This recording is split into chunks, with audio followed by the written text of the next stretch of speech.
En esta mañana saludamos a Luis Javier Solís, él es asesor legal de Fundación Alejandro Lavaca y miembro del equipo jurídico de la Alianza de Derechos Humanos de Ecuador, quien nos contará detalles del conflicto que se vive en la comunidad guaraní de Dicaro. Buenos días, doctor Solís, bienvenido a Corape. ¿Qué tal, Elba? Muy buenos días y a todos quienes siguen a Corape a nivel del país y fuera del país. Gracias para usted y gracias por su tiempo. Señor Solís, el pasado 25 de diciembre de 2022, la comunidad guaraní de Dicaro inició una resistencia pacífica en su territorio. Esto debido a la contaminación causada por petroleras y al ingreso no consultado de Petroecuador al territorio ancestral. En este escenario, organizaciones de derechos humanos denuncian agresiones y hasta cortes de servicios básicos en esta zona del país. Cuéntenos un poco más, por favor. Sí, Elba, desde el 25 de diciembre del año 2022, la comuna Guaraní Dicaro, que está ubicado en la Amazonía ecuatoriana, en la provincia de Orellana, realizó una protesta pacífica dentro de su territorio comunitario. Y esta protesta duró más o menos hasta mediados del mes de febrero, y posteriormente a eso decidieron hacer unos diálogos con la empresa petrolera, en este caso Petroecuador, para ver si se llegaban a algunos acuerdos, pero sin embargo no se llegaron a ningunos acuerdos y nuevamente la comunidad retomó la protesta. En este caso existen dos peticiones concretas. La primera es de que hay una remediación y una compensación por la contaminación ambiental que han sufrido y ha sufrido la comunidad guaraní de Dicaro durante 38 años de explotación petrolera, pero sobre todo en el último periodo donde operó la empresa transnacional Repsol, que operó el bloque cerca de 20 años y donde ocurrió uno de los más grandes derrames petroleros en ese territorio en el año 2008, donde todavía hay vestigios de esa contaminación. Y la segunda petición de la comunidad guaraní de Adicaro fue que la empresa, una vez que el Estado ecuatoriano en el mes de diciembre del 2022 decidió caducar, decidió terminar el contrato con Repsol, que luego cambió de nombre a otra empresa que se llamó Petrolia, y decidió el Estado terminar ese contrato, esa relación contractual con Petrolia, y también permitir el ingreso de Petroecuador, la empresa pública de petróleos, al lugar, y digamos entró a operar el mismo campo. Estamos hablando del bloque petrolero 16. La comunidad guaraní de Dicaro exigió que se haga un proceso de consulta previa, libre e informada, pero sobre todo también que se digan cuáles son los beneficios de la explotación petrolera para la comunidad guaraní de Dicaro. Estamos hablando de 38 años de explotación petrolera, y aunque parezca paradójico, estamos hablando de una comunidad que ni siquiera tiene agua potable, que bebe agua de un río que se llama el río Yasuní, este río emblemático, pero que está sumamente contaminado porque al río se vierten lo que se conoce como las aguas de formación. Al río también han llegado derrames de petróleo por la mala operación petrolera. Entonces, son los reclamos. La comunidad guaraní de Dicaro actualmente continúa en paro, continúa en protesta, pero ya no solo la comunidad guaraní de Dicaro, estamos hablando de un sector donde hay varias comunidades guaraní y varias de ellas se han sumado también a la protesta. Es decir, estamos hablando de protestas casi en todo el bloque petrolero 16 y 67 que opera Petroecuador en este momento, donde hay cerca de 9 comunidades y donde al menos la mitad de ellas está en protesta. Doctor Solís, y en este caso usted ha hecho referencia a que las comunidades consumen agua del río y que este se ha visto contaminado. Por favor, cuéntenos más también de esta contaminación que se evidencia en los ríos y en qué otras partes, para que también nosotros conozcamos la dimensión de este problema y también por qué ustedes están reclamando en este caso que se respeten sus derechos. Sí, Elba, mira, la industria petrolera es una industria contaminante, y estamos hablando también de que no hay un control del Ministerio de Ambiente. Estamos hablando de una permisividad total, absoluta, por parte del Estado ecuatoriano para que estas empresas puedan contaminar como quieran. En el caso de la comunidad de Dicaro, han habido varias contaminaciones, han habido varios derrames de petróleo, de agua de formación, Cerca de los ríos existen lo que se conoce como piscinas, pero cuando llueve estas piscinas donde se acumula agua de formación, que es el agua que sale de la perforación de los pozos petroleros y un agua que contiene metales pesados, se depositan en estas piscinas, los lodos también que se conocen de formación, que son igual tóxicos, se depositan en estas piscinas, pero sin ningún control técnico, ¿no? Se depositan y cuando llueve mucho, las piscinas rebosan, que en la Amazonía todo el tiempo pasa lloviendo, rebosan y luego van a los ríos, ¿no? Entonces tenemos una afectación. La Alianza de Derechos Humanos del Ecuador, estuvimos en el mes de febrero en Dicaro y logramos documentar varias enfermedades a la piel. eh, Se documentó también varias enfermedades gastrointestinales, pero sobre todo, Elba, quienes más sufren son los niños, porque generalmente son los a quienes les gusta estar nadando en el río, quienes están jugando en los ríos. Entonces hay este nivel de contaminación alto. Realmente el Icaro está muy contaminada. Y lo otro también es que no estamos hablando de cualquier pueblo, ¿no? Porque ha llamado la atención la situación de Dicaro, es porque estamos hablando de un pueblo guaraní en contacto inicial. Es decir, ellos tienen un contacto con la sociedad general, con nosotros, con nosotras, más o menos hace unos 48 años. No conocieron la sociedad antes de esos 48 años y su primer contacto fue con la industria petrolera. Es decir, estamos hablando de un pueblo sumamente frágil en el entendimiento de la sociedad y además estamos hablando que los bloques 16 y 67, que antes eran operados por Repsol, digamos, se pusieron también sobre los territorios de los pueblos en aislamiento Tagaer y Taromenani, quienes tienen presencia en estos lugares donde hay documentación, incluso en los mismos Guaraní y Dicaro han dicho que han visto huellas, los han visto muy cerca de ahí, caminando. Si estamos hablando de un lugar sumamente frágil, de pueblos en peligros de extinción, pero como decía, sin ningún control estatal, toda una permisividad para la contaminación y además una contaminación acumulada, ¿no? Estamos hablando de 38 años de explotación petrolera en este sector. Así es, y usted menciona que son 38 años de lucha, señaló que también no se ha llegado a acuerdos con las empresas petroleras, que en este caso pues mantienen todavía la resistencia pacífica a la comunidad guaraní. También quisiéramos saber, a estas alturas de la lucha, porque ya son 38 años, ¿qué más les comentan ellos, a más del irrespeto a sus derechos y de las afectaciones ambientales que sufren en esta zona del país?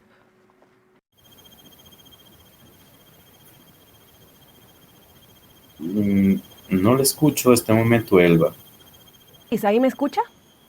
Sí, muy bien. Sí, perfecto. Yo le mencionaba que sí, usted hace referencia a que son 38 años de lucha, son muchísimos años, y que en este caso también señaló que no se ha llegado a acuerdo con las empresas petroleras, que la comunidad guaraní de Dicaro continúa en resistencia pacífica. Y a estas alturas de la lucha, a más de la reparación ambiental, ¿qué le dicen los habitantes de esta comunidad a ustedes que siempre están pendientes de este tema como defensores de los derechos de la naturaleza y también de los derechos humanos? Hay un planteamiento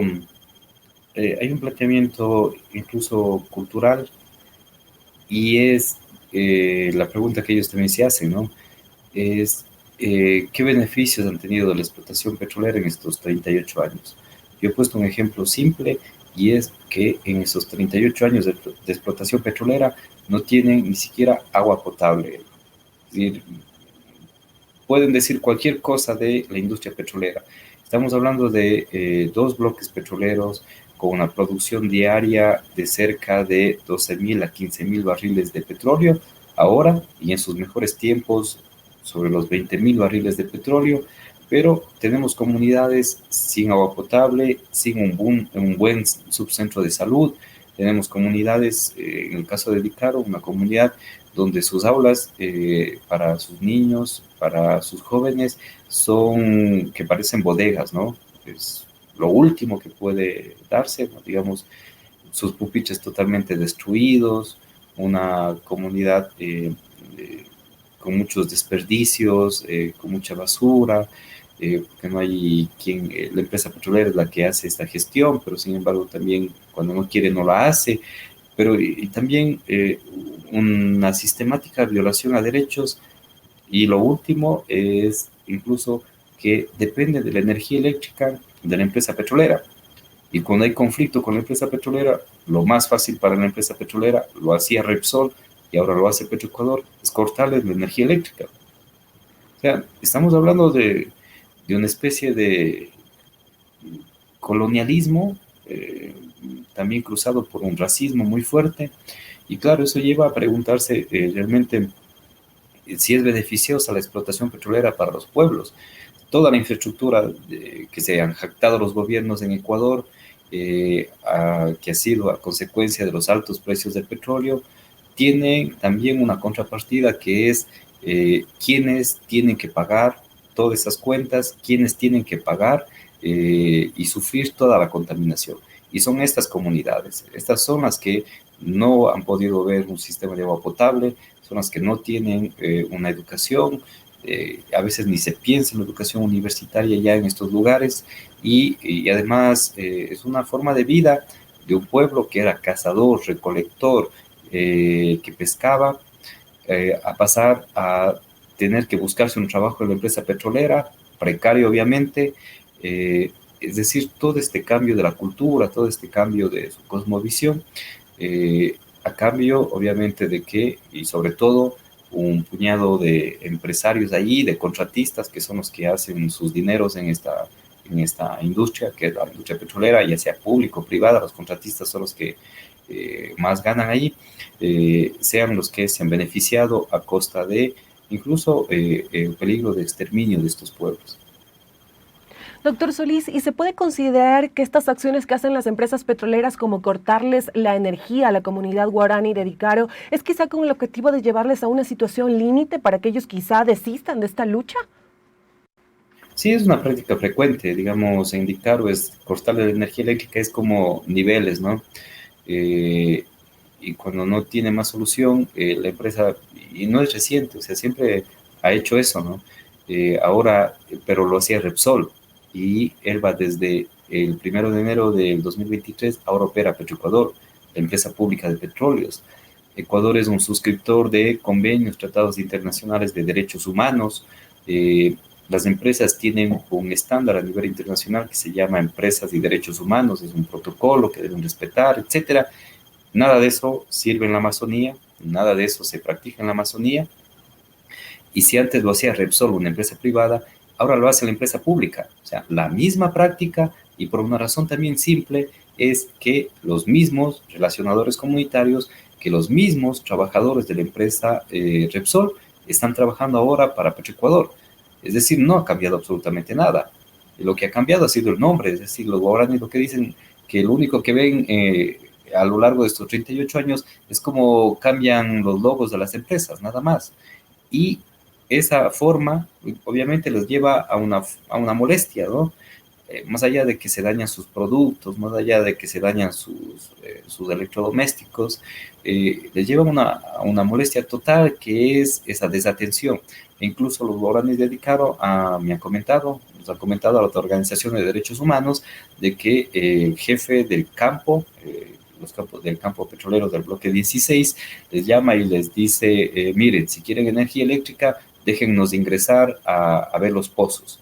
Y es un claro chantaje, es clarísimo el chantaje que hacen los funcionarios, que esta vez lo hacen aupados por el ministro, por la gerente de Petroecuador, por el Estado ecuatoriano, a las poblaciones vulnerables como la comunidad de Guaraní de Dicaro. Es decir, no hay ningún respeto a sus derechos humanos, no hay ningún respeto a que son un pueblo en contacto inicial, e incluso de que en el mes de mayo de este año 2023, la Corte Interamericana de Derechos Humanos visitará Ecuador justamente por el caso Tagaer y Tarobenani, que se debe a la matanza del 2013, y este grupo de Dicaro fue uno de los grupos que participó en estas situaciones del 2013.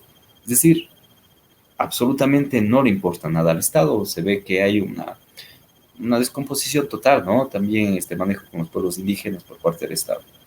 Señor Solís, y antes de culminar esta entrevista, quisiéramos también consultarle si desde la Alianza de Derechos Humanos de Ecuador presentarán alguna acción, quizá internacional, contra estas violaciones de los derechos humanos que usted señala realiza la empresa estatal. En este caso, no está respetando esta comunidad de contacto inicial guaraní de Dicaro. Sí, nosotros ya hemos puesto en conocimiento de el Alto Comisionado de Naciones Unidas para los Derechos Humanos de esta situación.